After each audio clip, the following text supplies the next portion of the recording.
ผมตอนนี้ฝนมาแล้วนะครับผมกัปตันก็ซดมาม่านะครับ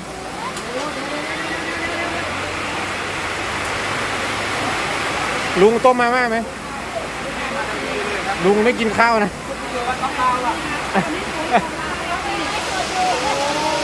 ไอ้คนก็ไปเข้าเฟรมเลยลุงใส่เสื้อมาแรงนะบ้านตาชานบ้านตาชาน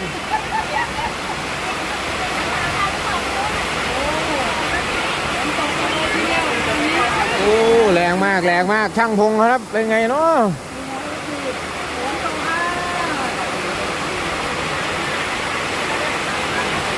กับในก็ยึกยักอยู่ด้านนอกนะครับในโพธิ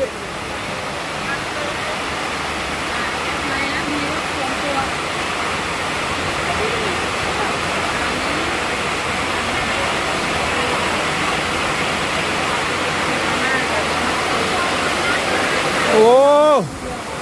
ตกแรงนะครับเนี่ย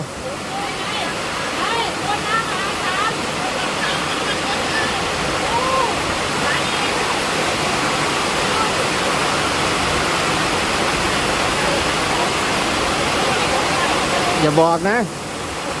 ะว่าจะลุย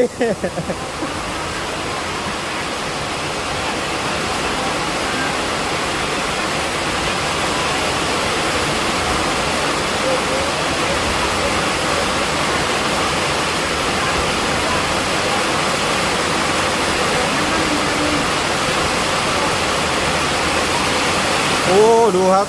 มืดฟ้ามัวดินนะครับ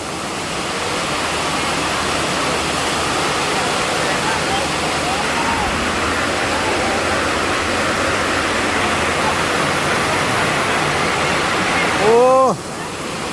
พายุเข้านะช่วงนี้พยากรณ์อากาศแม่นมากนะครับ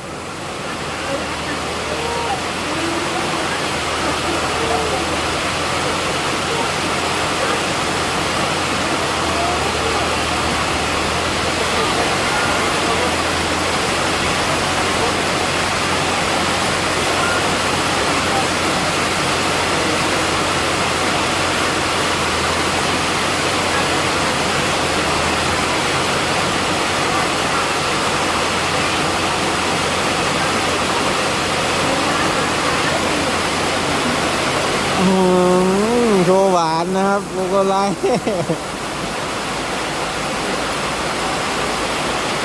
นี่นะภาพความน่ารักระหว่างฝนตกนะครับผมมีป้อนกันด้วยเว้ย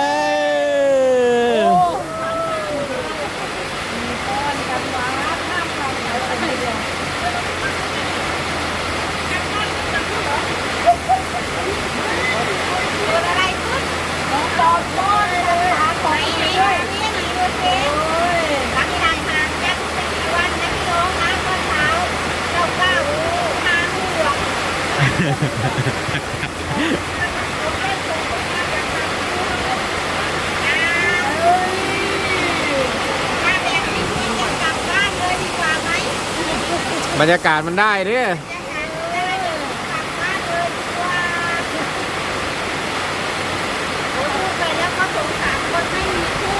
ป้าผมบอกมาว่า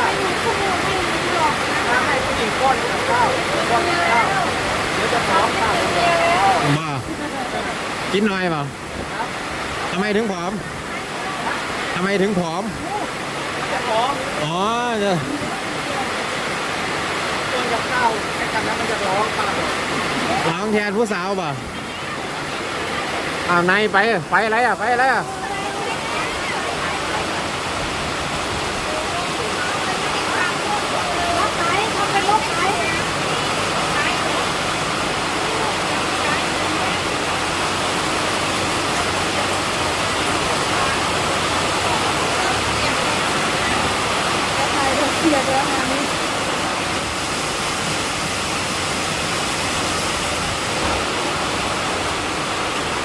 ก็เป็นทางกรมอุตุนะครับประกาศพายุเข้า11 ถึง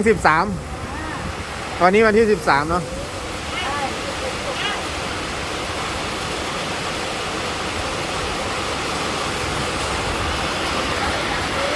อ อันนี้เราก็พักนะครับ เข้ามาพักในอาคารนะครับผม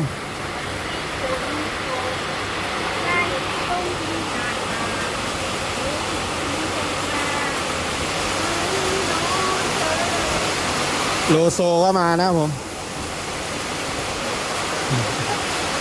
อันนี้เราจะเทปูนบ้านลุงจิมได้หรือเปล่า เดี๋ยวก็หยุด เดี๋ยวก็หยุด แล้วก็หยุดให้วันนั้นขนาดนั้นเลยที่เราโอ้เฮ้ยวันนั้นใครจะโดนน้ำตัดขาไปที่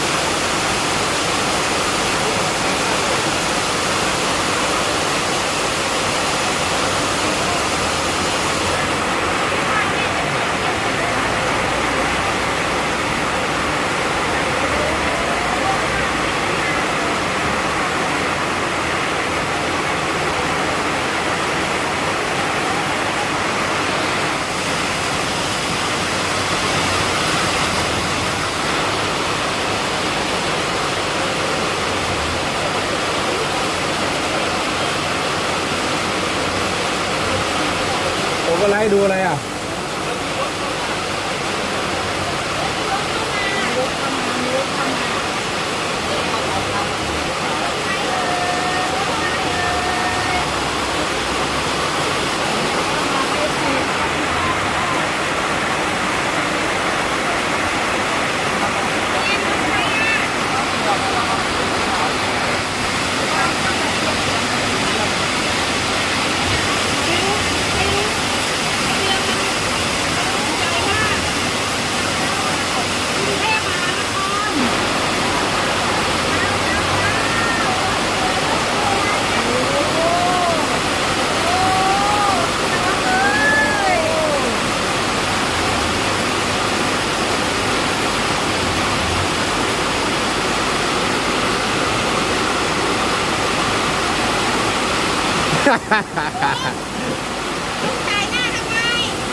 ตกทุกวันใช่ไหม